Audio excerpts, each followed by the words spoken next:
So here are just some examples in the IEP of where it can be put, like Kelly was just saying earlier as well. There is no federal law that states exactly where you need to have that in the IEP. So you'll see there's almost a lot of information highlighted throughout the IEP in this example of all the different places it could be. And this is just to give you an idea of examples. This is a DPI example IEP, and you can put this in almost every section. That section, that special factors, that number 5 is one that we oftentimes associate with assistive technology, and that's a really good place to make sure you have that information documented. And there's definitely more sections that probably weren't highlighted in here, but goals in that program summary, supplementary aids and services, related services, you'll see assistive technologies under there. So yes, there's plenty of places to make sure that you're documenting and sharing that information.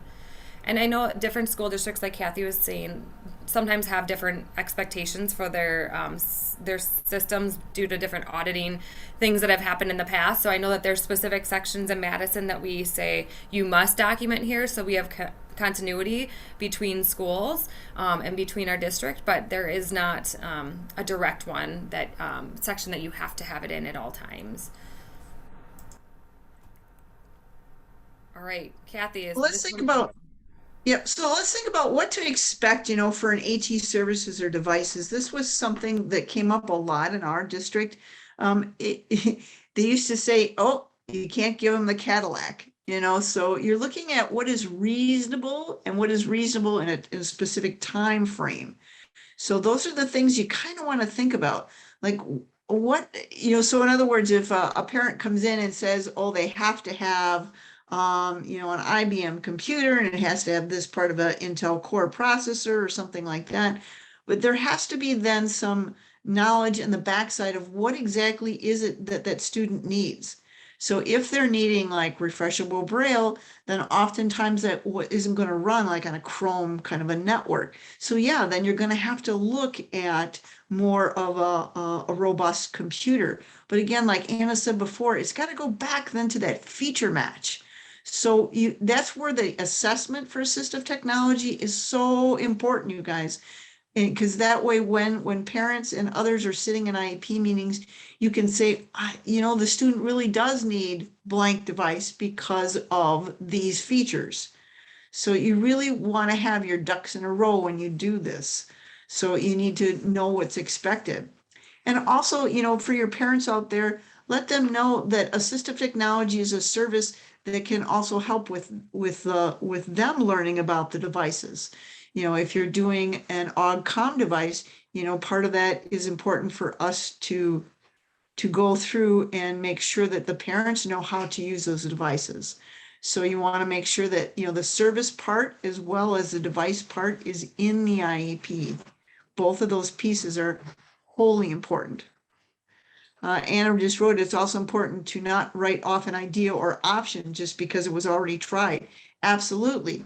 And I'm not sure if this cut out before, but that's one of the things I was talking about before is when kids with cerebral palsy or vision or, vision deficits or whatever, as they're growing and changing, the assistive technology must grow and change with them. And what they're able to do one day, maybe they're not able to do the next. So you want to make sure that you're always looking at and looking towards the future.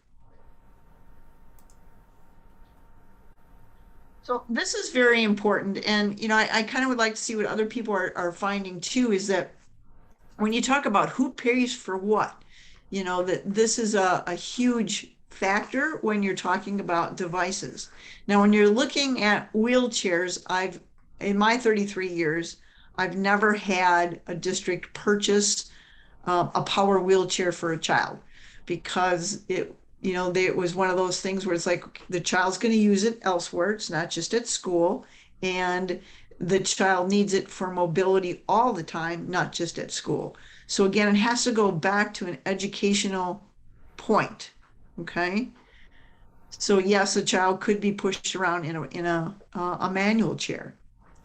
So, and if it is a device that a student has, like, for example, a cochlear implant, Those devices are not usually funded. In fact, I've never seen one funded through a school, but they may have auditory listening devices. Things like that would help. Anna, was there something you wanted to add to that before I go on to TEP funding? No, I mean, I think, no, no. Okay. So TEP funding, if you've never looked at TEP funding, it's the Telephone Equipment Purchasing Program. Hopefully I got all those acronyms right. And that is a program that allows parents and others to help with the funding of a device. So for a flat fee of $100, a parent could get a communication device. Now, again, it's not going to be the Cadillac of all devices. Normally, it's a very, like with Tobii Dynavox, it's often an SC kind of tablet, just a small tablet that would have the communication software on it. They're not going to give you the one with Gorilla Glass. But again, they are going to help with that funding. You can also look at different charities, or the medical necessity behind, sometimes you can get Katie Beckett funding. So there are always different ways to look at the funding. And then way that I used to look at it, if I can get the student to purchase.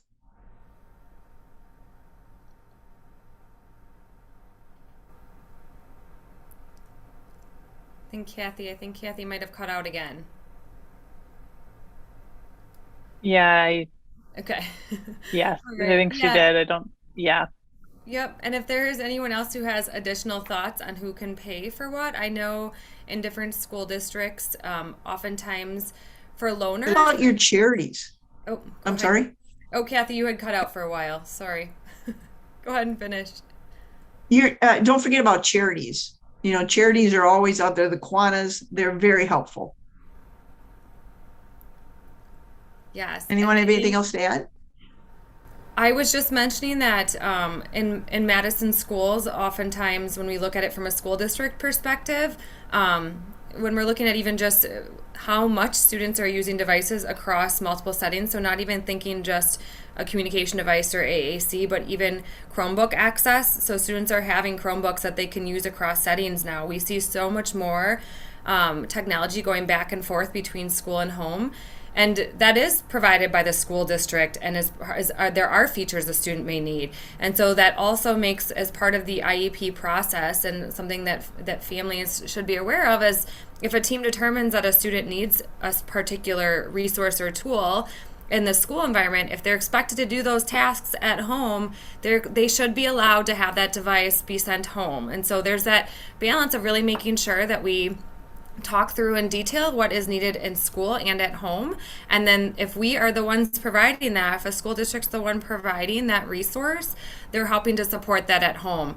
And like Kathy said, sometimes that funding does not have to be a school district, right? Like sometimes, TEP funding or other charities will donate a resource that might be used for just access to reading or literacy texts.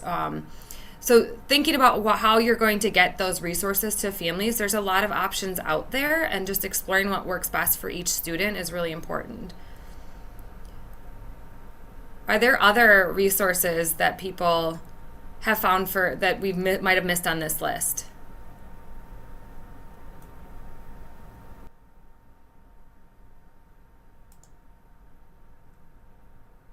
All right. Okay, so this is something else we can talk about. A lot of parents will say this, well, can I take it home or can I try it? And I really think this has changed in our last 2 years because everybody took everything home, right? It's just what happened.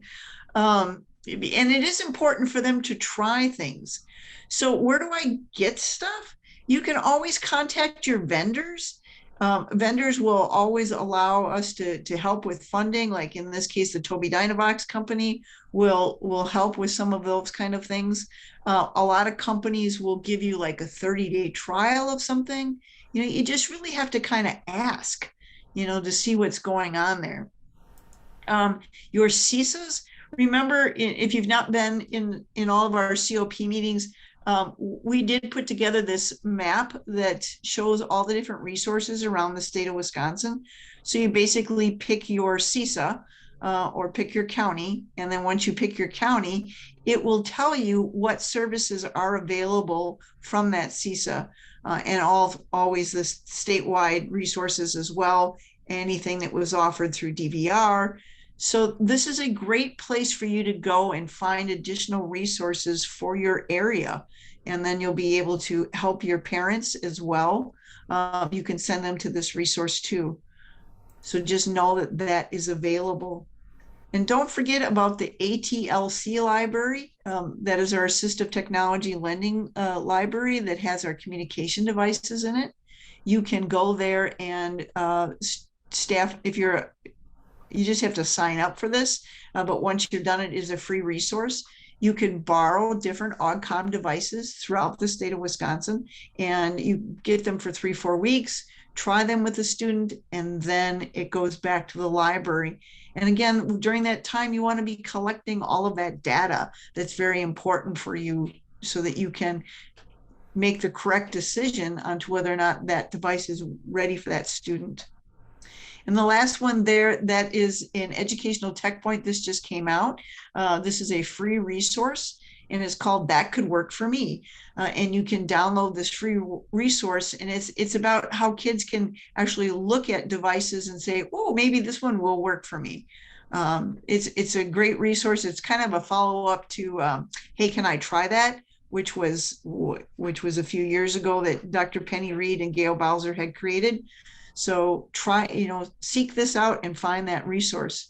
And that should help you with locating other information about whether or not this device might work for you.